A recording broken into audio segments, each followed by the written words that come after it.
तो आज हम लोग का ये चैप्टर का लास्ट लेक्चर है, सॉरी, हाँ ये चैप्टर का लास्ट लेक्चर है। तो इसके बाद ये चैप्टर हम लोग खत्म करेंगे। और तुमने बताया नहीं अभी तक कि इसके बाद कौन सा चैप्टर शुरू करना है, बायोटेक्नोलॉजी एंड इट्स एप्लीकेशन या फिर ह्यूमन डिजीज एंड वेलफेयर। जो होगा तुम लोग कल तक टाइम है तुम लोग पास, बता देना सुबह तक।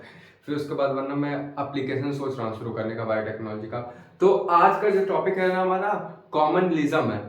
अब ये कॉमनलिज्म होता क्या है, सबसे पहले हम ये जानते हैं। कॉमनलिज्म देखो कुछ नहीं होता, बस कॉमनलिज्म में ये होता है ना किसी एक स्पीसीज का, जैसे कि मान लो लेट अस सपोज कि ये हमारी स्पीसीज ए हो गई और ये हमारी स्पीसीज जो हो गई ये बी हो गई।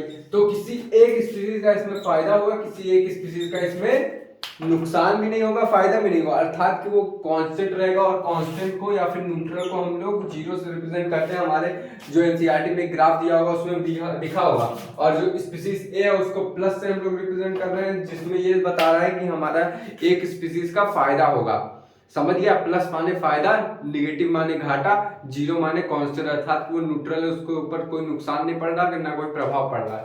तब इसका डिफिनेशन हम देखते हैं कॉमनलिज्म का। कॉमनलिज्म का देखो डिफिनेशन इतना है ना कि interaction in which one species benefited, अर्थात कि ये एक लोग के बीच में, दो लोगों के बीच में इंटरेक्शन है, वो अलग अलग स्पीसीज हो सकती है सेम, वो डिपेंड नहीं करता। लेकिन मैक्सिमम केसेस में ये देखा गया है कि वो दोनों अलग अलग, मतलब कि वो लोग तुम ये कह सकते हो कि वो लोग मैक्सिमम केसेस में ये देखा जा रहा है कि ना वो लोग अलग अलग स्पीसीज के रहते हैं, अर्थात कि डिफरेंट स्पीसीज के बीच देखा गया है। तो interaction in which one species benefited, अर्थात कि एक जो स्पीसीज है वो बेनिफिट होगा, उसका फायदा होगा, and other species neither harm और नॉट बेनिफिटेड, और दूसरा स्पीसीज जो है वो उसके पास रहेगा लेकिन उसका हार्म भी नहीं होगा ना ही उसका घाटा होगा। अब जरा एग्जांपल देखते हैं हम लोग। ऑर्किड का एग्जांपल हम लोग देख रहे हैं मैंगो पे।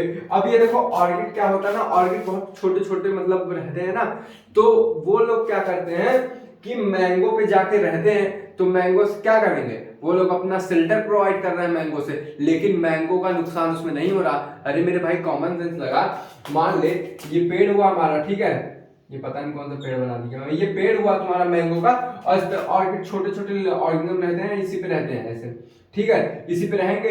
तो यहाँ पे शेल्टर ले रहे हैं लेकिन इसको ना ये हार्म कर रहे हैं, इस मैंगो के पेड़ को ना कुछ कर रहे हैं। तो इसमें अल्टीमेटली क्या देखने को मिल रहा है कि तुम्हारा ऑर्किड जो है ये तुम्हारा पॉजिटिव में जा रहा है, लेकिन जो तुम्हारा मैंगो है, मैंगो तुम्हारा जीरो में जा रहा है, अर्थात कि न्यूट्रल में जा रहा है। इसकी फोटो में रुको नेट से तुम लोग को दिखा देता हूँ ऑर्किड कैसा दिखता है और ये मैंगो पे कैसे अटैच रहता है।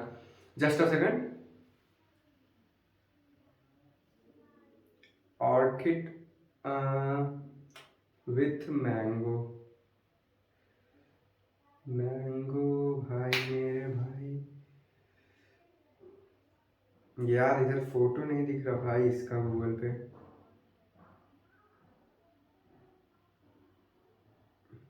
हाँ बस भाई भाई दिख गया दिख गया दिख गया। जस्ट अ सेकंड गाइस, अंग्रेजी ज्यादा तो नहीं बोल रहा। हाँ ये देखो मेरे भाई, देखना, ये जो तुम्हारा है ये तुम्हारा है प्लांट, और ये जो तुम्हारा ये दिख रहा है ना, ये दिख रहा है कि नहीं तुम लोगों को, ये जो तुम्हारा है ना ये ऑर्किड है, ये दिख रहा है ना, ये तुम्हारा ऑर्किड है। अर्थात यहाँ पे क्या दिख रहा है तुमको, प्रूव हो रहा है कि ऑर्किड जो है भाई तुम्हारा नुकसान नहीं कर रहा है। ऑर्किड मैंगो के पेड़ को नुकसान नहीं कर रहा, लेकिन अपना वहां पे शेल्टर ले रहा है, अर्थात कि वो वहां पे रह ले रहा है, ठीक है। ऑर्किड क्या होता है, एक तरीके का ऑर्गेनिज्म होता है, समझ में आया की बात। अब दूसरा देखते हैं, दूसरा एग्जांपल बैरेंकल्स और वेल का एग्जांपल। देखो ये पूरे जीरो वाले हैं, ये पूरे प्लस वाले हैं। अब बैरेंकल्स क्या होते हैं, बैरेंकल्स भी एक छोटे छोटे ऑर्गेनिज्म रहते हैं जो कि वेल के ऊपर रहते हैं। अब तुम सपोज दैट मान लो कि क्या, मैं ये वाला एग्जांपल इरेज कर दूं, इसका स्क्रीनशॉट पहले खट्टे से लो, स्क्रीनशॉट ले लिए, चलो ठीक है। अब ये वाला मैं इरेज करना ऑर्किड और मैंगो का, ये याद रखना, इधर वाला प्लस इधर वाला नेगेटिव है। अब ये तुम्हारा वेल हुआ, वेल तुम्हारा न्यूट्रल यहाँ पे है, न्यूट्रल मतलब कि ये वेल पे का ना ही कोई प्रभाव पड़ रहा है ना कि वो, अब ये मछली मत समझना, ये मान लो वेल हुआ, ठीक है। यहाँ पे क्या करते हैं, बैरेंकल जो होती है ना, ये पानी में पाई जाती है, ये वेल पे चिपक जाती है, ठीक है। तो जब तुम्हारा मूवमेंट होता है पानी में, जब तुम्हारी वेल मूवमेंट करेगी ना, ऐसे ऐसे मूवमेंट करती है पानी में, जब ऐसे आगे बढ़ेगी ना, तो तुम जो इनका खाने वाला मटेरियल है ना वो वेल के सरफेस पे आ जाता है। जैसे फिश विश कुछ भी खा रही है, छोटे छोटे लिविंग ऑर्गेनिज्म, तो ये वेल के साथ साथ वो लोग आते रहते हैं, तो ये लोग यहीं पे रेस्ट पोजीशन पे रहेंगे, मतलब कि ये लोग वेल के ऊपर बैठे रहते हैं। अब भाई बैठे रह रहे हैं और वेल तुम्हारा गाड़ी का काम कर रहा है और खाना तुम्हारे पास आ रहा है, ये लोग लेके खा लेते हैं, इनको मेहनत करने की नहीं जरूरत पड़ती। लेकिन क्या इससे वेल पे प्रभाव पड़ रहा है? तुम कॉमन सेंस लगाओ मेरे भाई, वेल पे बैठा है, वेल वैसे उतना हट्टा कट्टा रहता है, उसके ऊपर एक छोटा सा ऑर्गेनिज्म बैठ जाएगा, उसको फर्क पड़ेगा क्या? नहीं पड़ेगा। तो वेल पे यहाँ पे क्या हो रहा है? यहाँ पे जीरो अर्थात न्यूट्रल हो रहा है, लेकिन ऑर्किड यहाँ पे फायदे लग रहा है। क्यों?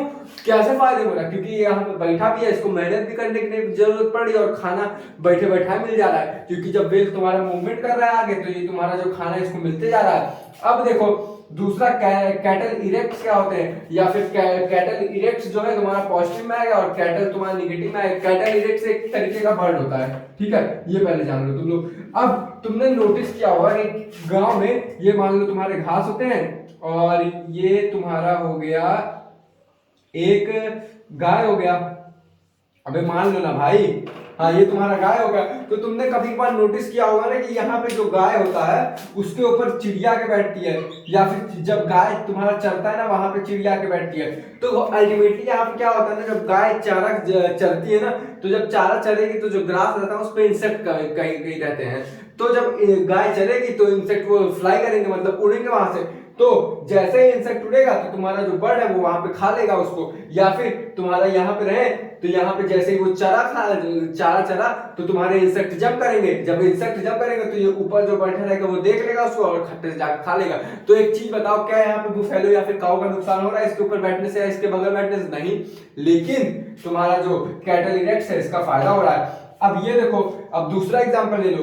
अब ये क्लोन फिश है, अब ये क्लोन फिश क्या होती है उसको जानने से पहले ये देखते हैं कि ये कहाँ पे फायदा देती है, मतलब यहाँ पे किसका ये फायदा उठाती है और किसका ये नुकसान एकदम नहीं करती ना फायदा करती है। सी एनिमोन। अब ये सी एनिमोन क्या होता है? सी एनिमोन एक तरीके का निडेरिया फैमिली का एक तुम समझ सकते हो, निडेरिया फैमिली से बिलोंग करता है। अब ये सी एनिमोन होता क्या है जरा ये समझना।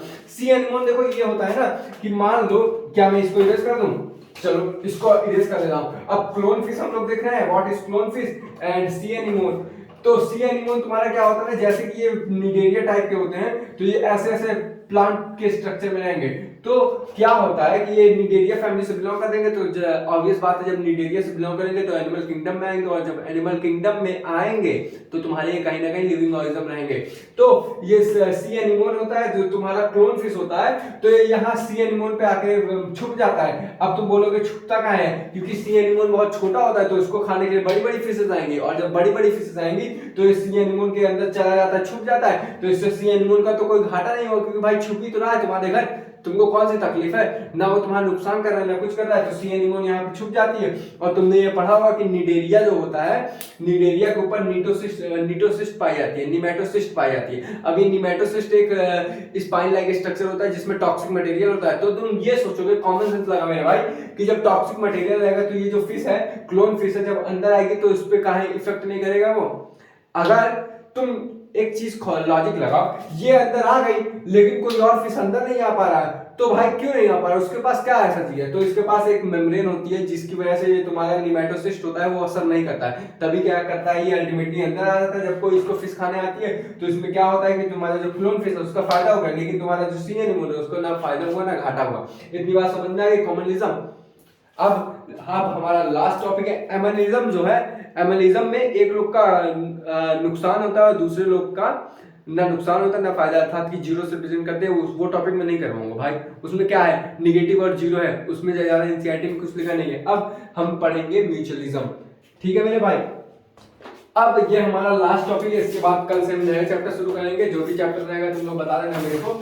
अब हम लास्ट टॉपिक पढ़ रहे हैं, म्यूचुअलिज्म पढ़ रहे हैं। तो ये म्यूचुअलिज्म होता क्या है, देखो नाम से थोड़ा थोड़ा तुम लोग को क्लियर होने की कोशिश कर रहे होगे। म्यूचुअलिज्म अर्थात कि म्यूचुअल फंड्स तुम लोग सुने हो कि नहीं, बैंक जिसके पापा बैंक में काम करते होंगे उनको पता होगा म्यूचुअल फंड क्या होते हैं। म्यूचुअल फंड में क्या होता है ना कि जैसे कि तुम किसी से लोन ले रहे हो ना, तो लोन लोगे, अगर मान लो मैं तुम्हारा लोन तुमसे लोन लिया तो मेरा तो फायदा होगा, क्योंकि मेरा काम हो जाएगा। जैसे कि मान लो मुझे एक बिल्डिंग लेनी है या फिर होम लोन लेना है, तो वो म्यूचुअल फंड से आएगा, म्यूचुअल लोन में। तो म्यूचुअल लोन जब मैं तुमसे ले लिया, ठीक है, तो मेरा तो फायदा हुआ, लेकिन क्या तुम मुझे लोन ऐसे दे दोगे तुम बिना फायदे के? अबे नहीं दोगे बे, तो तुम्हारा भी फायदा होगा। तो उसमें म्यूचुअलिज्म में तुम्हारा दोनों का फायदा होता है, अर्थात कि जो तुम्हारा स्पीसीज ए है और स्पीसीज बी है, ये दोनों तुम्हारे पॉजिटिव पॉजिटिव में जाएंगे। मैं जरा हेडिंग लिख दूं तुम लोग वरना कंफ्यूज आ जाओगे। हेडिंग तुम्हारी है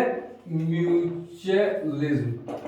म्यूचुअल मतलब दोनों साथ साथ में, दोनों का फायदा होगा। अब इसकी डिफिनेशन लिख लो, इंटरेक्शन इन विच बोथ, अर्थात कि ऐसा इंटरेक्शन जिसमें जो दोनों स्पीसीज, चाहे वो अलग अलग हो जाए सेम, वो दोनों का interaction in which both species got, अर्थात कि वो स्पीसीज का क्या हो, बेनिफिटेड लिख दो, ज्यादा सही रहेगा। तो यहाँ पे म्यूचुअलिज्म का मतलब समझ लेगा, ये म्यूचुअलिज्म में तुम्हारा स्पीसीज है और स्पीसीज भी दोनों का फायदा होता है। और इसमें क्या है कि तुम्हारा जो इंटरेक्शन होता है दो स्पीसीज के बीच में, उसमें तुम्हारा दोनों स्पीसीज का क्या होता है, फायदा होता है। अब जरा कॉमन सेंस लगा, इसका एग्जाम्पल क्या होगा। तुम लोग क्लास 11th चैप्टर जो है तुम्हारा बायोलॉजिकल क्लासिफिकेशन, उसमें लाइचेरिया के बारे में पढ़े होगे कि नहीं? लाइचेरिया या माइकोराइजा, दोनों का एग्जांपल सेम है। बायोलॉजिकल क्लासिफिकेशन में होगा, या फिर तुम लोग प्लांट किंगडम पढ़े होगे तो प्लांट किंगडम में भी इसका एग्जांपल था। तो जरा हम लोग समझते हैं इसका एग्जांपल थोड़ा, क्योंकि एग्जांपल बहुत इंपॉर्टेंट है इसका। ये तुम्हारा हो गया लाइचेरिया। अब देखो लाइचेरिया क्या होता है, ये एक सिम्बायोनिक एसोसिएशन होता है। अब तुम बोलोगे सिम्बायोनिक, सिम मतलब दो होते हैं, एसोसिएशन मतलब दो लोगों का साथ में एसोसिएशन, उसी को कहते हैं सिम्बायोनिक एसोसिएशन। बायोनिक बोल दो या सिम्बायोटिक एसोसिएशन बोल दो। तो क्या मैं यहाँ पे इस पे लिख सकता हूँ, सिम मतलब होते हैं सिम मतलब दो लोग। सिमगैमी तुम लोग पढ़े हो class 12 chapter 2 sexual reproduction in flowering plant में, सिनगैमस ऑटोगैमस पढ़े होगे ना। सिम मतलब एक होता है, एपो जो सिनगैमस होता है, एक एपोगैमस होता है। जो एपोगैमस होता है, एपो मतलब अवे होता है, सिनगैमस मतलब एक साथ हुआ, मतलब कि सिम मतलब एक साथ होना। तो सिम्बायोटिक एसोसिएशन होता है। अब सिम्बायोटिक एसोसिएशन क्या होता है, तुम लोग एक नाम से समझ लो, सिम मतलब साथ साथ, बायोटिक मतलब लिविंग थिंग, अर्थात ये किसी लिविंग थिंग का साथ साथ एसोसिएशन को ही हम लोग कहते हैं सिम्बायोटिक एसोसिएशन। अब इसका एग्जांपल ले लो, लाइचेरिया। लाइचेरिया में क्या होता है ना कि तुम्हारे लाइचेरिया में एल्गी आती है, और तुम्हारा लाइचेरिया में एक और आता है, फंगस आता है। अब तुम एक चीज बताओ, तुमको यहाँ पे ट्रिक में बता रहा हूँ, F फॉर फूड। तो तुम्हारा यहाँ पे क्या रहता है ना, जो फंगस होता है ना, वो एल्गी को खाना देता है, और जो तुम्हारा एल्गी रहता है ये इसको शेल्टर देता है। और ये तुम्हारा एल्गी कौन सी एल्गी होती है, ब्लू ग्रीन एल्गी होती है, जो कि किस ग्रुप में आती है, यू बैक्टीरिया ग्रुप में आती है। अर्थात ये बैक्टीरिया होती है, और ये तुम्हारा फंगस तो है तुम्हारा अलग से वही वो स्पीसीज हुआ पूरा। तो यहाँ पे हमको क्या देखने को मिल रहा है, लाइचेरिया जो है, लाइचेरिया में दो ऑर्गेनिज्म आएंगे। ये क्या होता है, सिम्बायोटिक एसोसिएशन होता है, जिसमें हम ये देखेंगे कि एल्गी और फंजाई, अर्थात कि ये दोनों आपस में जुड़े हुए हैं। क्यों जुड़े हुए हैं, क्योंकि फंजाई जो है एल्गी को क्या दे रहा है, खाना दे रहा है, और जो एल्गी है जो तू फंजाई को क्या दे रही है, रहने की जगह दे रही है। तो यहाँ पे क्या ये समझ में आ रहा है हमको, म्यूचुअलिज्म का एग्जांपल मिल रहा है कि नहीं, कि इसका भी फायदा हो रहा है क्योंकि ये शेल्टर पा रहा है एल्गी से, और एल्गी का भी फायदा हो रहा है क्योंकि वो वहां से फूड पा रहा है। अब दूसरा एग्जांपल ले लो, दूसरा एग्जांपल कौन ले लो, माइकोराइजा। स्पेलिंग एकदम सही है मेरे भाई, माइको, एक मिनट रुक जाओ, हाँ माइको, MYCORRIZA। अब माइकोराइजा, माइको मतलब क्या होता है, फंजाई या फिर फंगस बोल लो, फंजाई बोल लो, सिंगुलर होता है फंजाई। और राइजा मतलब क्या होता है मेरे भाई, जिसने पढ़ा होगा प्लांट किंगडम चैप्टर नंबर 3 या 4 होगा क्लास 11 का, उसको पता होगा राइजा मतलब क्या होता है, रूट, अर्थात यहाँ पे रूट ऑफ हायर प्लांट। तो यहाँ पे माइकोराइजा में हमको ये देखने को मिल रहा है किसके बीच सिम्बायोटिक एसोसिएशन, अर्थात म्यूचुअलिज्म का एग्जांपल शो कर रहा है। तो माइको मतलब क्या हो गया तुम्हारा, फंजाई, और यही तुम बात करो राइजा मतलब रूट होता है, और रूट ऐसा वैसे लल्लू गल्लू नहीं रूट होता है, रूट मतलब जो रूट ऑफ हायर प्लांट, अर्थात कि जो हायर प्लांट में रूट होता है ना, उनका एग्जांपल ये ले रहा है। तो माइकोराइजा ऑफ माइकोराइजा में तुम्हारा फंगस होता है। फंगस क्या करता है? F for fungus, F for food. तो माइकोराइजा तुम्हारा जो है इसको रूट को न्यूट्रिशन देता है और ये तुम्हारा रूट बाबू क्या करेंगे? रूट बाबू इनको रहने की जगह देंगे। अबे तुम यहीं पे पढ़ चुके ना कि लाइचेरिया में क्या होता है, जो फूड होता है, फंजाई जो होता है फूड देता है एल्गी को, लेकिन एल्गी उसको शेल्टर देता है। तो यहीं से तुमको कॉमन सेंस लगाना मेरे भाई। यहाँ से तुमको क्लियर ही हो गया कि तुम्हारा जो एल्गी है, एल्गी जो है उसके पास खाने की मतलब खाना खुद से बनाने की या फिर खाना लेने की क्षमता नहीं है। तो उसको कौन खाना खिलाता है? अर्थात इसको कौन खाना देता है? तो फंजी देता है, फंजाई देता है। तो यहाँ पे तुमको समझ में आ गया कि फंजाई खाना देगा लेकिन इसके पास रहने की जगह नहीं है, यानी कि बेघर है। तो इसको घर कौन देगा? रूट देगा, और वो भी ऐसा वैसा रूट नहीं देगा। अबे हायर प्लांट ही रूट देगा ना, हायर प्लांट का ही रूट रहने की जगह देगा। तुम इस तरह कॉमन सेंस वाली बात सोचो कि जो लोअर प्लांट रहते हैं उनका लोअर रूट रहता है, और लोअर रूट रहेगा तो तुम्हारा रूट छोटे छोटे होंगे। अब जिनका खुद रूट छोटा है भाई वो दूसरों का घर देंगे। अब हायर प्लांट में क्या होता है, जो प्लांट ज्यादा डेवलप रहेगा उनका रूट बड़ा बड़ा रहेगा, और बड़ा बड़ा रहेगा तो भाई तुमको रहने की जगह ज्यादा मिलेगी नहीं। अब इसका ये जो एग्जांपल है इतना समझ में आ गया, इसको जरा खट से छापो। और जो थर्ड एग्जांपल है ना वो बहुत इंपॉर्टेंट है, वहां से क्वेश्चन हर साल आता है। छाप लिए? थर्ड एग्जांपल देखो, ये एग्जांपल जो है जिसमें उसी को ज्यादा समझ में आएगा वो फील के साथ समझ लेगा। थर्ड एग्जांपल जो मैं दे देता रहा हूँ, लेकिन जो वो चैप्टर नहीं पढ़ा होगा तब भी मैं अपनी तरफ से I will try my best to give feeling of biology. ज्यादा अंग्रेजी बोल रहा हूँ। तो थर्ड एग्जांपल जो है ना, वैसे मेरा मोटिवेशनल लेक्चर किसने देखा आज का? कोशिश कर रहा हूँ, थोड़ा इंप्रूवमेंट होगा आगे आगे। एक टाइम आएगा सच में मोटिवेट करूंगा, अभी कुछ ट्राई कर रहा हूँ। तो थर्ड एग्जांपल जो है ना हमारा भाई, तुम लोग पढ़े होगे sexual reproduction in flowering plant class 12 chapter number 2 में। तो वहां पे तुम क्या पढ़े थे कि पॉलिन पिस्टल इंटरेक्शन में पढ़े होगे, या फिर ये भी पढ़े होगे कि पॉलिनेटिंग एजेंट कौन होते हैं। तो हम लोग पॉलिनेटिंग एजेंट में आते हैं, जो पॉलिनेटिंग एजेंट्स होते हैं। तो पॉलिनेटिंग एजेंट्स कौन कौन से होते हैं मेरे भाई? जरा बताओ। ए जी लिख दूं वरना मेरे को बोलो कि स्पेलिंग गलत लिखते हैं मास्टर ही भाई।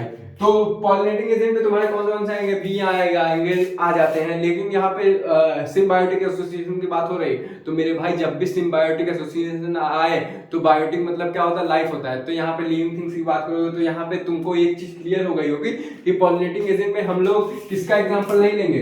विंड का और वाटर का, ये दोनों यहाँ पे नहीं चल पाएगा। अर्थात ये जो तुम्हारा ये वाला विंड और वाटर है ये नहीं आ पाएंगे, क्योंकि यहाँ पे हम किसका एग्जांपल लेते हैं? बायोटिक का। तो अब ऐसा कोई पॉलिनेटिंग एजेंट बताओ जो तुम्हारा लिविंग हो, अर्थात कि जो तुम्हारा लिविंग हो। तो पहला हम लोग क्या लेंगे ना कि मान लो कि ये तुम्हारा प्लांट हो गया और ये तुम्हारे एनिमल्स हो गए। अरे एनिमल समझ लो ना मेरे भाई, इंसेक्ट को एनिमल बोलो। तो तुम्हारा तुम क्या देखोगे कि तुम्हारा जो बी होती है, बी मतलब क्या होती है मेरे भाई? बोल देना तो। अबे बी क्या होती है? छोड़ मेरे भाई, तुम लोग रहने दो। बी मतलब मधुमक्खी होती है वैसे। तो बी छोड़ दो, तुम यहाँ ऊपर ऊपर थोड़ा देखो कि जो तुम्हारा एनिमल प्लांट को क्या दे सकता है? प्लांट को क्या दे सकता है? एनिमल प्रोवाइड लिखते हैं, ज्यादा सही नहीं रहेगा। तो एनिमल प्लांट को क्या दे सकता है? तुम लोग खुद सोचो। एनिमल प्लांट को देगा पॉलन ग्रेन देगा। Animal provide pollen grain to plant, अर्थात कि जो तुम्हारा एनिमल है, अर्थात कि तुम्हारा बी जो हुआ, इंसेक्ट जो हुआ, कोई भी हुआ बे, लेकिन लिविंग ऑर्गेनिज्म हुआ, एनिमल में आएगा, एनिमल कैटेगरी में आएगा। क्योंकि जो तुम्हारे जो वो क्या बोलता है, क्या बोलते हैं भाई यहाँ जो क्या बोलते हैं यार, बंदर। हाँ, जो तुम्हारे बंदर आते हैं, लिमोर आता है, ये सब तुम्हारे जो होते हैं ना, ये भी सब एनिमल्स में आता है। ये भी पॉलिनेशन करवाते हैं। जिसने sexual reproduction in flowering plant पढ़ा होगा उसको पता होगा। तो तुम्हारा एनिमल क्या करता है? यहाँ पे देखना कैसे म्यूचुअलिज्म का एग्जांपल होगा। जो तुम्हारा एनिमल रहेगा वो क्या करेगा? Animal provide pollen grain to हमको या तुमको, प्लांट को बे। तो तुम्हारा ये एनिमल है, तुम्हारा पॉलन ग्रेन प्रोवाइड करेगा। लेकिन पॉलन ग्रेन के साथ ये, अर्थात यहाँ पे ये प्रूव हो रहा है कि जो तुम्हारा एनिमल है वो पॉलिनेटिंग एजेंट की तरह वर्क कर रहा है। और क्या एनिमल प्रोवाइड कर सकता है? एनिमल दूसरा उसको क्या प्रोवाइड कर सकता है? सीड डिस्पर्जन से बचा सकता है। तो यहाँ पे दूसरा पॉइंट लिख दो कि सीड डिस्पर्जन से बताता है। सीड डिस्पर्जन अर्थात कि सीड का जो डिस्पर्जन होता है उससे बचाता है एनिमल। अब ये देखो, तो ये तुम्हारा एनिमल का तो दो रोल हो गया। ये पॉलन ग्रेन भी तुमको दे रहा है और सीड डिस्पर्जन भी दे रहा है। अब भैया प्लांट से वो क्या ले रहा है? जरा ये भी देखो। अब तुम बोलोगे जो हनी बी है, हनी बी जो है प्लांट से क्या लेती है? फ्रेग्रेंस लेती है। फ्रेग्रेंस और फ्रेग्रेंस के साथ साथ क्या लेती है, जूस लेती है भैया, तब तो वो शहद बनाती है, तुम लोग खाते हो। अब दो हो गया, फिर साथ में क्या लेती है, कुछ लोग रहते हैं ना जो पॉलन ग्रेन भी लेते हैं। अबे पॉलन ग्रेन लेंगे तबे तो पॉलिनेटिंग एजेंट का काम करेंगे। अरे पॉलन ग्रेन लिए मेरे भाई एनिमल से लिए, तो एनिमल क्या करेगा, इनको पॉलन ग्रेन प्रोवाइड करेगा। तो पॉलन ग्रेन लेंगे ना किसी प्लांट से लेंगे, तभी तो किसी प्लांट को देंगे कि ऐसे लोग पॉलन ग्रेन पैदा करते हैं क्या एनिमल, बताओ मेरे भाई। तो ये पॉलन ग्रेन भी लेंगे और नेक्टर भी लेंगे और फ्रेग्रेंस भी, उनकी महक भी लेंगे, तभी तो उनके पास पहुंचेंगे। और एनिमल क्या करेगा, इनको एक जगह से दूसरी जगह ले जाएगा, अर्थात कि एनिमल भी तुम्हारा पॉलन ग्रेन ले जाएगा। फिर ये लोग पॉलन ग्रेन भी लेते हैं, यहाँ पे ग्रेन लिख दूं तो ज्यादा सही रहेगा। फिर साथ में जूस भी लेते हैं, जूस में वैसे नेक्टर जूस ही में आ जाएगा। तो मान लो तुम जूस ले ले, JUICE, और तुम्हारा जूस ले लिया। और तीसरा क्या तुम्हारा है, तीसरा जूस के साथ साथ ये लोग क्या लेते हैं मेरे भाई, न्यूट्रिशन। अब न्यूट्रिशन मत पूछ लेना क्या होता है, एसेंशियल न्यूट्रिशन जो कैरी करता है उसी को न्यूट्रिशन बोलते हैं। और वो क्या आता है, जो कि कार्बोहाइड्रेट, प्रोटीन, वोटीन आता है। ये तो तुम्हारा फिजिकल एजुकेशन का टॉपिक है, बायोलॉजी का भी है वैसे। तो यहाँ पे हमको क्या समझ में आ रहा है कि जो तुम्हारा ये है, ये भी प्लस में जा रहा है, ये भी प्लस में जा रहा है। कैसे प्लस में जा रहा है, क्योंकि एनिमल इनको क्या प्रोवाइड कर रहा है, पॉलन ग्रेन प्रोवाइड कर रहा है, साथ में तुम्हारा सीड डिस्पर्जन होने से बचा रहा है एनिमल। समझ में आ रहा है, एनिमल तुम्हारा सीड डिस्पर्जन होने से बचा रहा है और साथ में तुम्हारा पॉलन ग्रेन बचा रहा है। लेकिन प्लांट में, प्लांट इसको क्या दे रहा है, प्लांट इसको फ्रेग्रेंस दे रहा है, नेक्टर दे रहा है, नेक्टर माने जूस होता है, जूस दे रहा है, साथ में न्यूट्रिशन भी दे रहा है, साथ में पॉलन ग्रेन भी दे रहा है। इतनी बात समझना कि इसको खट्टे से छापो, छाप ले मेरे भाई, इंपॉर्टेंट टॉपिक है। अब देखो, अब हम लोग ये पढ़ेंगे ना कि कुछ ऐसे चालाक व्यक्ति होते हैं ना, चाहे इंसान की बात कह लो या फिर जानवरों की बात कह लो या फिर प्लांट की बात कर लो, वैसे इंसान भी जानवर में आता है। तो कुछ ऐसे ऑर्गेनिज्म होते हैं ना जो, या फिर प्लांट होते हैं, वो अपने अंदर को-इवोल्यूशन करते हैं, अर्थात कि साथ साथ प्लांट का भी इवोल्यूशन करवाएंगे और एनिमल का भी साथ साथ। क्यों ऐसा करते हैं, क्योंकि बहुत सारे लोग होते हैं चालाक, एनिमल बहुत चालाक होता है, कि उसके पास खोपड़ी होती है। तो कभी कभार ऐसा देखा जाता था ना कि तुम्हारी जो शहद आती थी वो क्या करती थी, तुम्हारा नेक्टर चूस लेती थी, जूस चूस लेती थी और तुमसे न्यूट्रिशन भी लेती थी और पॉलन ग्रेन नहीं छिड़कती थी, ऐसे पॉलन ग्रेन नहीं छिड़कती थी। तो क्या देखा गया कि जो तुम्हारे हनी भी होते थे तो वो तुम्हारे छोड़ते रहे, तो ऐसा को-इवोल्यूशन किया गया, अर्थात कि जो ऐसा चेंज लाए ना अपने अंदर, मतलब प्लांट ऐसा चेंज लाए कि भाई तुम्हारे बिना मेरा काम नहीं चलेगा और मेरे बिना तुम्हारा काम नहीं चलेगा। तो इसका भी एग्जांपल देख लो, तो वो लोग साथ में क्या लाए, को-इवोल्यूशन लाए। तो को-इवोल्यूशन का एग्जांपल ले लो। अब को-इवोल्यूशन काहे लाए, जो इवोल्यूशन काहे लाए, तुमको समझ में आ गया होगा को-इवोल्यूशन काहे लाए, क्योंकि बहुत सारे ऐसे इंसेक्ट होते थे, चालाक होते थे, जो जाते थे जूसवा चूस लेते थे और पॉलन ग्रेन देवे नहीं करते थे। तो बताओ दुख तो होगा ना, बताओ मेरे भाई, दुख होगा ना। तो को-इवोल्यूशन का एग्जांपल देख लो, को-इवॉल्व बोल दो या को-इवोल्यूशन बोल दो, बात रखते हैं। तो यहाँ पे एक फिज नाम का फ्लावर था, फिज नाम का, FIG, सही सुना, फिज, फिगर नहीं, फिज, फिज नाम का तुम्हारा जो था फ्लावर था। और जो तुम्हारा क्या था, एनिमल कौन था, अब एनिमल वाली बात आ रही है। जो तुम्हारा एनिमल था ना वो तुम्हारा क्या था, वेस्प। अब तुम बोलोगे वेस्प क्या होता है, एंटमैन एंड द वेस्प, जिसने देखा होगा उसको वेस्प का मतलब पता होगा। अबे हाँ, मार्बल वाली।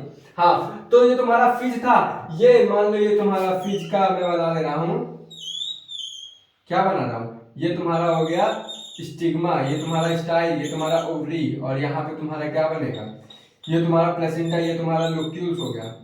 खैर ये सब तुमको भी जानने की जरूरत नहीं है, लेकिन फील करवाने के लिए बता दे रहा हूँ। तो ये तुम्हारा वेस्प क्या करता है ना मेरे भाई, जब वेस्प का बच्चा देने का टाइम आता है तो ये क्या करता है कि आता है, फ्लावर पे बैठता है और अपना अंडा छोड़ देता है इसी में। तो ये अंडा जो है, ये मैं दिखा रहा हूँ स्टेप बाय स्टेप। तो अंडा आके यहीं पे रह जाता है, तो अंडे को यहाँ से क्या मिलता है, तुम खुद सोचो, अंडे को यहाँ पे ओव्यूल के पास रहेगा या फिर लोक्यूल्स के पास रहेगा, तो यहाँ पे प्लेसेंटा होगा, और जब प्लेसेंटा रहेगा तो अंडे को क्या मिलेगा, तो अंडे को तुम्हारे न्यूट्रिशन मिलेगा, अर्थात कि ये जो वेस्प का अंडा रहता है उसको न्यूट्रिशन मिलता है, साथ में उसको क्या मिलेगा, न्यूट्रिशन या नरिशमेंट अक्के बात है, और साथ में इसको ओवी पोजीशन पे जगह मिल जाती है। तो दूसरा पॉइंट लिख लो, ओवी पोजीशन पे जगह मिल जाएगी। ओवी पोजीशन पे जब तक जगह नहीं मिलेगी तब तक वो न्यूट्रिशन नहीं ले पाएगा, क्योंकि न्यूट्रिशन तुम्हारा जो है प्लेसेंटा के थ्रू ही मिलेगा। और तीसरा पॉइंट लिख लो कि ये होता है, क्या लिखा है मैंने भाई, इंटरप्लाज्म, न्यूट्रिशन टू इंटरप्लाज्म, अबे हाँ, जो तुम्हारा न्यूट्रिशन होता है ना इंटरप्लाज्म से मिलता है, अर्थात कि यहाँ से जो तुम्हारा है इंटरप्लाज्मिक एरिया होती है ये प्लांट की, इंटर मतलब बीच की, ये जो बीच की एरिया होती है वही भी उससे न्यूट्रिशन देती है। इंटर किसको देती है? इंटरप्लाज्मिक न्यूट्रिशन टू इंटरप्लाज्मिक, मतलब ये जो तुम्हारा, सॉरी मैं कुछ गलत बोल दिया लग रहा है, जो इंटरप्लाज्मिक होता है ना, ये जो तुम्हारा एग होता है, मतलब इंसेक्ट का ये जो अंडा होता है ना उसके बीच की जगह होती है इंटरप्लाज्मिक। तो न्यूट्रिशन टू इंटरप्लाज्मिक प्लाज्म, अर्थात कि ये जो तुम्हारा प्लेसेंटा से न्यूट्रिशन जाता है किसमें जाता है? इंटरप्लाज्म एरिया में, अर्थात कि उसके प्लाज्मिक एरिया में जाता है। तो इतनी बात समझ में आ गई। वैसे ये सब तुम्हारे इतना डीप मत जाना। तो यहाँ पे पहले हम लोग याद करने वाला पॉइंट जान लेते हैं कि जो तुम्हारा वेस्ट है वो प्लांट पे डिपेंड रहता है, अर्थात कि फ्लावर पे डिपेंड रहता है। ये क्यों डिपेंड रहता है? क्योंकि ये अपना ओव्यूल जो है, ओव्यूल या फिर अंडा एग जो है यहाँ पे छोड़ देता है, तो ये क्या बोलता है, इसको ओवी पोजीशन मिल जाती है। कहाँ पे मिल जाती है? क्योंकि इसके ओवेरियन ओव्यूल पार्ट में इसको पोजीशन मिल जाती है, ओवी पोजीशन, और उस ओवी पोजीशन में क्या होता है, इसको न्यूट्रिशन मिलता है। न्यूट्रिशन या फिर नरिशमेंट टू इंटरप्लाज्म, अर्थात कि इंटरप्लाज्म एरिया में उसको नरिशमेंट मिलता है। तो यहाँ पे ये तो समझ में आ गया कि एनिमल का क्या फायदा हो रहा है। अब भाई प्लांट का क्या फायदा हो रहा है? जब यहाँ पे जाएगा और ये अपना अंडा देगा तो इसको क्या दे देगा? ये पॉलन ग्रेन दे देगा, अर्थात कि ये इसको पॉलन ग्रेन दे देगा। तो बोलेगा भाई तुम हमारे जाके पॉलिनेशन करो, अर्थात कि हमारी जनसंख्या बढ़ाओ, और तो हम तुम्हारा बच्चा संभाल के रखेंगे जब, और तुम्हारे बच्चे को नरिशमेंट देंगे जब तक वो पैदा नहीं हो जाता, और पैदा होने के बाद तुम अपने बच्चे को ले जाना, या तो इसका बच्चा क्या करेगा, इसमें ड्रिल मशीन करके निकल जाएगा। अब दूसरा एग्जांपल लेते हैं कि जैसे मैंने अभी तुमको बताया कि कुछ हनी बीज ऐसे होते हैं ना जो तुम्हारा नेक्टर चूस लेंगे लेकिन तुम्हारा पॉलिनेशन नहीं करवाएंगे। अब भैया लग जाता है प्लांट को बुरा, तो प्लांट बनाते। अब तक हमने क्या देखा कि एनिमल चूतिया बना रहा था, मतलब एनिमल बेवकूफ बना रहा था, वो जाता था पॉलिनेशन चूस लेता था, और अल्टीमेटली क्या होता था तुमको, मतलब पॉलिनेशन नहीं सॉरी नेक्टर चूस लेता था, जूस चूस लेता था, न्यूट्रिशन ले लेता था, और तुम्हारा फ्लावर का फायदा नहीं होता था। इससे इसमें क्या हुआ कि तुम्हारा जो है ये इसको एक कोएवोल्यूशन करना पड़ा, अर्थात कि इसमें चेंज आना पड़ा, जिसकी मदद से इसके बिना इसका काम नहीं चलेगा, इसके बिना इसका नहीं काम चलेगा। तो हमने देखा कि एनिमल ने अपने अंदर क्या एवोल्यूशन किया, अर्थात एनिमल ने अपने अंदर क्या क्या चेंज किया जिसकी वजह से ये इस पे डिपेंड है। अब हम देखेंगे फ्लावर ने अपने अंदर क्या क्या चेंज किया जिसकी वजह से वो एनिमल पे डिपेंड है। समझ रहे हो? जैसे कि हमने ये समझा कि अब तक हमने समझा था कि जाके चूस ले रहा था लेकिन पॉलन नहीं दे रहा था, तो इसके अंदर कोएवोल्यूशन हुआ, अर्थात एवोल्यूशन चाहे पॉजिटिव वे में हो चाहे नेगेटिव वे में हो, लेकिन एवोल्यूशन होगा जरूर। और एवोल्यूशन तभी होगा जब हमको अपनी प्रजाति बचानी रहेगी, तभी एवोल्यूशन ज्यादा होता है। तो यहाँ पे हमने देखा एनिमल के अंदर क्या एवोल्यूशन हुआ। अब हम देखेंगे कि प्लांट के अंदर क्या एवोल्यूशन हुआ जिसकी वजह से वो म्यूचुअलिज्म का एग्जांपल शो कर रही है। जरा तुम लोग देखना, इसको छापिए। फिश और एनिमल में वेस्ट, एंटमैन एंड द वास्प, जिसने देखा होगा वो जानते होंगे वेस्ट क्या होता है। अब हमारा दूसरा एग्जांपल ले लो कि अब तक हमने देखा एनिमल ने अपने अंदर क्या चेंज किया, ये ध्यान से सुनना। अब हम देखेंगे कि जो तुम्हारा प्लांट है उसके अंदर क्या क्या चेंज हो रहा है। तो ऑर्चिड नाम का एक प्लांट होता है, ये तुम्हारा हो गया ऑर्चिड। ऑर्चिड नाम का एक प्लांट हुआ। तो ऑर्चिड क्या करता है ना कि ऑर्चिड मान लीजिए फ्लावर है एक, ठीक है, ये तुम्हारा ऑर्चिड हो गया भाई, फ्लावर हो गया। वैसे ड्राइंग अच्छी नहीं है, ये कमल लग रहा है मेरे को। तो ऑर्चिड क्या होता है कि हनी बी, हनी बी में कौन सी मोस्टली एनिमल्स में, हनी बी में एक कैटेगरी आती है बम्बल बी। बम्बल बी ऑप्टिमस प्राइम वाला नहीं, ट्रांसफॉर्मर जो देखते हो, तो बम्बल बी लिख लो। अगर बम्बल बी समझ याद करने के लिए वो सही है, बम्बल बी। तो बम्बल बी क्या होती है, एक तरीके की बी होती है। तो ये ऑर्चिड अपने अंदर ऐसा कोएवोल्यूशन लाता है, अर्थात कि ऐसा चेंज लाता है ना कि इसका जो फ्लावर होता है ना, फ्लावर के अंदर ऐसा इमेज बनाता है, उसका शेप एंड साइज या फिर कलर बोल लो, ऐसा चेंज करता है ना, ये फीमेल बम्बल बी की तरह दिखती है। तो यहाँ पे मैं ये लिख देता हूँ फीमेल बम्बल बी, अर्थात कि ये जो ऑर्चिड होता है, ऑर्चिड में कौन सा ऑर्चिड होता है ये भी लिख लो, ऑपिरस, ऑपिरस OPHYRUS, और ऑपिरस आर्चिड होता है। पूरा नाम लिख दे रहा हूँ, वैसे पूरा नाम मेरे को नहीं पता था, देख के बता रहा हूँ। तो ऑपिरस ऑर्चिड जो होता है वो अपने फ्लावर के अंदर, अर्थात कि उसके फूल के अंदर ऐसा चेंज लाता है कि उसका कलर शेप साइज ऐसा चेंज हो जाता है कि वो फीमेल बम्बल बी की तरह दिखता है। तो जो तुम्हारे मेल बम्बल बी रहते हैं उनके अंदर हार्मोन्स का एक्साइट होता है, इनके पास 16 क्रोमोसोम रहते हैं, 16 ही होते हैं शायद ना, 16, हाँ शायद 16 ही होते हैं, हाँ 16 ही होते हैं। तो क्योंकि हैप्लॉइड पाए जाते हैं ना ये, वैसे अभी का टॉपिक नहीं था, वैसे फर्जी में बता दिया। तो तुम्हारे जो रहते हैं ये ऐसा शेप साइज कलर चेंज करें कि ये फीमेल बम्बल बी की तरह दिखेंगे। तो तुम्हारा ये जो मेल बम्बल बी है इनके अंदर भाई थोड़ा समझ रहे हो ना, तो ये क्या करेंगे, इसके पास आ जाएंगे, क्या करने आएंगे वे, ब्रीडिंग करने आएंगे, अर्थात कि सेक्सुअल कांटेक्ट में आएंगे। तो जब सेक्सुअल कांटेक्ट में आएंगे इसके साथ लिपटा लिपटी करेंगे तो ये क्या होगा, इसका पॉलन ग्रेन झड़िया देगा और ये तुम्हारा बम्बल भी पॉलन ग्रेन ले लेगा। पॉलन ग्रेन लेने के बाद फिर ये अगर दूसरे ऑर्चिड के पास जाएगा और अपीरस ऑर्चिड दूसरा, अर्थात कि दूसरे ऑर्चिड के पास जाएगा तो ये तुम्हारा मान लो लीफ हो गया, मतलब ये फ्लावर हो गया। तो ये दूसरे वाले के पास देखेगा फीमेल है तो यहाँ पर भी झड़ी आएगा, कहा उसके पास ब्रेन रहता है लेकिन उतना डेवलप नहीं रहता। तो यहाँ पे झड़ी आएगा, अर्थात यहाँ पे जो पॉलिनेशन करवाना है करवा देगा और यहाँ से चला जाएगा, अर्थात कि इसका भी फायदा हो गया और इसका भी फायदा होगा। और बम्बल बी का क्या फायदा हुआ बे, यहाँ पे आया सेक्सुअल कांटेक्ट किया और साथ में नेक्टर भी तो चूसेगा तभी तो एनर्जी आएगी। तो यहाँ पे क्या बम्बल बी का फायदा कैसे हो रहा है, क्योंकि उसको वहां से नेक्टर मिल रहा है। लेकिन जो तुम्हारा ये ऑर्चिड है अर्थात कि फ्लावर है वो क्या कर रहा है, वो अपना पॉलन ग्रेन दे रहा है उसको, अर्थात ये प्लांट का फायदा हुआ कहीं ना कहीं क्योंकि ये अपना पॉलन ग्रेन दे दिया। और बम्बल बी का क्या फायदा हुआ, उसको नेक्टर भी मिला साथ में, थोड़ा समझ रहे हो ना, बस उतना काफी है। अब देखो कि क्या हुआ ना कि यहाँ पे तुमको क्या दिख रहा है, कॉपुलेशन तो हो रहा है लेकिन ये कॉपुलेशन झूठा हो रहा है। तो झूठा को कॉपुलेशन, अब कॉपुलेशन तो हो रहा है लेकिन झूठा को क्या बोलते हैं बायोलॉजिक टर्म में, सूडो। सूडो मतलब क्या होता है, false. Class 11th chapter number 4 animal kingdom में जिसने पढ़ा होगा कि सूडो सिलोमेट होते हैं, ये तुम्हारा फॉल्स होता है। तो यहाँ पे फॉल्स कॉपुलेशन हो रहा है जिसकी वजह से बम्बल भी आता है, यहाँ पे लिपटा लिपटी करेगा और तुम्हारा पॉलन ग्रेन ले लेगा और अर्थात यहाँ से नेक्टर भी चूसेगा और ये अपना भी फायदा करेगा, दूसरों का भी फायदा करवाएगा। तो चलिए इतना बस हो गया, इसका जिसको स्क्रीनशॉट लेना ले लो।